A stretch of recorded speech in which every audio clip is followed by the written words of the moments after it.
Hello, yun namiming ko doon. Oy, sa tagal na naman ang panahon. Ngayon naman kami nagkita ni Miming ko. Miss na miss ako ng aking alagang pusa dito sa aking pinagtatrabahoan. Tagal naming hindi naman nagkita. Dahil nalipat na ako sa kabilang warehouse. Kaya yung aking pusa, na-miss talaga ako niya ng husto. Oy, naglalambing talaga, Ming, come, up.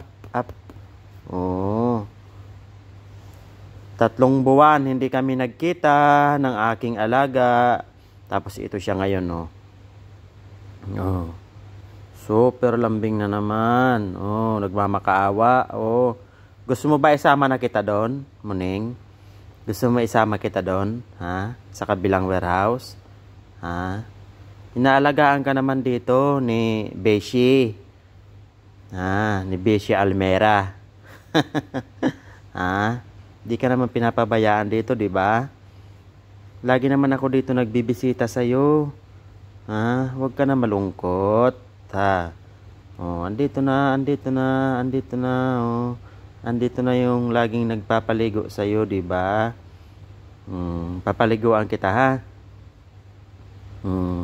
Gustong-gusto niya na minamassage siya lagi. Bakit meron kang mga ano dito sa katawan mo?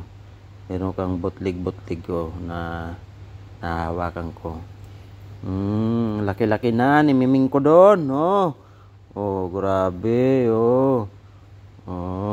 Naglalambing ang aking Miming. Tara, Miming. Ang laki na. Dati itong pusa na to, ang balahibo niya parang tinapunan ng mainit na tubig. Wala yung balahibo. So dahil hiyang na hiyang siya sa aming mga pagkain na binibigay, kaya yan. Don't bite me. Yan ang aking alagang Miming. Bait talaga ng Miming ko.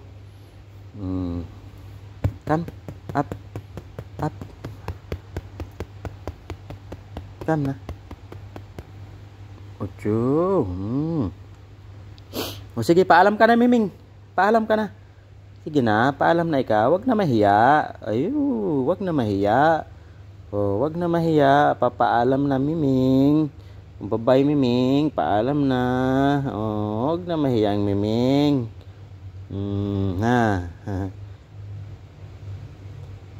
Bye-bye.